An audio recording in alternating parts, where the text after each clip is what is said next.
Senator Marielle Smith. Thank you, Deputy President. I also rise to take note of questions by Labor senators today. And I feel for my senators on the other side who've had to come in here and defend this rort this afternoon. I feel for you, Senator Davey, who's just spoken before me.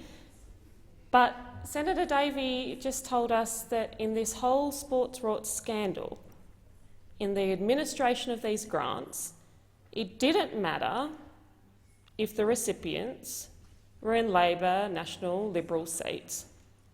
But the point is it did matter. That's what the Auditor-General found. That's why we're here. That's what we're discussing. If it didn't matter, if it wasn't relevant to the decision-making process, we wouldn't be here. We wouldn't be asking questions about it. We wouldn't have a Senate inquiry on it. The fact is it did matter to the decision-making process, and that's the problem. That's not acceptable. That is not acceptable.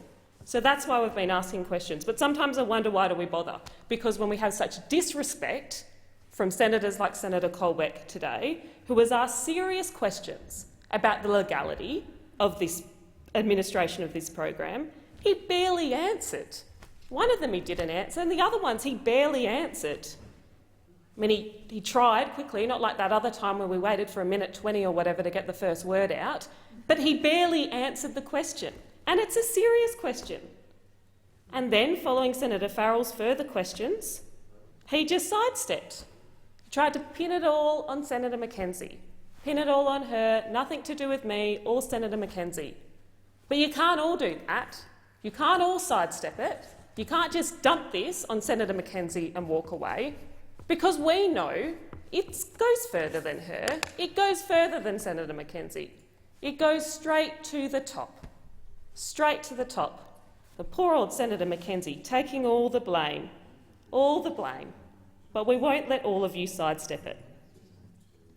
It took the Prime Minister more than 2 weeks to work out what was evident to Australians from the very start. There was a breach of the ministerial standards.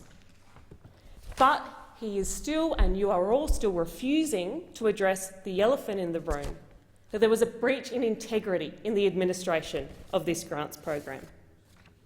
That is what the Auditor-General found. They are the facts. They are the facts. This government treated a $100 million program like a chequebook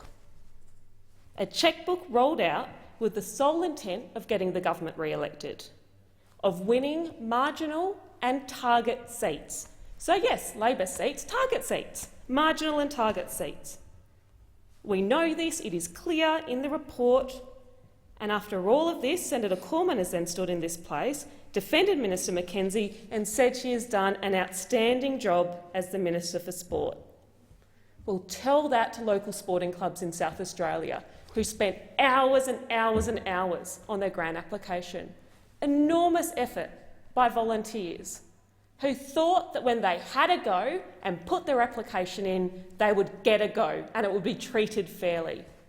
Who believe the government, when they open a round of applications like this, that they have their best interests at heart, that they care about sporting infrastructure in local communities. So they take the time, in the late hours of the evening, through weekends, tirelessly working on applications. They don't necessarily expect to win, but they expect a shot at winning. They don't expect to be struck off because of the location of their club, because they don't happen to be in a marginal or target seat. They expect you to show them the basic respect of reading their application and treating it fairly. It's a pretty reasonable request from Australians. It's a pretty reasonable request. Integrity in government, integrity in the administration of a grant program.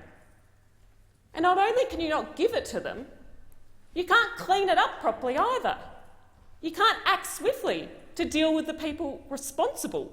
You can't take responsibility for your failure of those clubs, for your failure of those communities, your failure of the people who wrote those applications and expected a fair go, and the failure of the kids in those clubs who had a highly rated application and missed out because of where they lived. Well, they can't all live in your marginal and target seats. They can't. But they should be able to expect that you treat them fairly.